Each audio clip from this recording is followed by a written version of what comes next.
RAB 4 CPC-2 Savar camp এবং CPSC Mirpur camp একটি গোপন সংবাদের ভিত্তিতে জানতে পারে যে ঢাকার আগারগাঁয়ে কিছু কুখ্যাত সন্ত্রাসী বিদেশি অস্ত্র নিয়ে সন্ত্রাসী কর্মকাণ্ডের জন্য অবস্থান করছে। এর ভিত্তিতে CPC-2 সাভার ক্যাম্প এবং CPSC র্যাব 4 এর একটা আভিযানিক দল সেই জায়গায় আমাদের র্যাব 4 এর অধিনায়ক মহোদয়ের নির্দেশক্রমে সেখানে অভিযান চালায়। অভিযান চালানোর পরে সেখানে 3 জন লোককে সন্দেহজনক হয়। তাদের কাছে দেখা যায় যে একটি বিদেশি পিস্তল এবং একটি ম্যাগাজিন তাদের কাছে রয়েছে।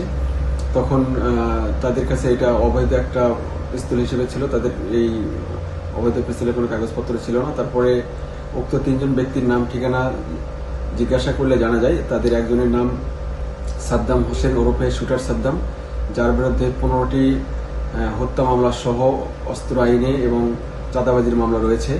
এছাড়া সেলিম হোসেন ওরফে শুটার, এর বিরুদ্ধেও 7টি অস্ত্র আইন, চাঁদাবাজি এবং হত্যা মামলা রয়েছে।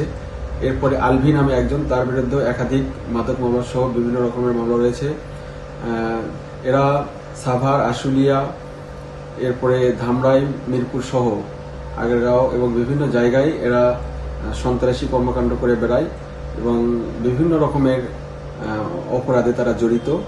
তারা চাঁদাবাজি সহ মাদক ব্যবসা এবং অন্য অপকর্ম করে থাকে। এবং অন্য একটি অভিযানে শাহিন হোসেন ওরফে শুটার শাহিন, তাকেও আমরা অন্য একটা অভিযানে গ্রেপ্তার করি, যার নামে একাধিক মামলা রয়েছে আশুলিয়া এবং সাভার থানায়। তাকেও আমরা আশুলিয়া থানায় হস্তান্তর করব। সুতরাং এই সবার বিরুদ্ধে যে আমাদের যে অভিযান আমরা পরিচালনা করেছি, সবার বিরুদ্ধে মামলা রয়েছে।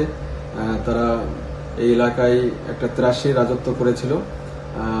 এটা র্যাবের এই অভিযান অব্যাহত থাকবে, তাদের বিরুদ্ধে আইনগত ব্যবস্থা প্রক্রিয়াধীন।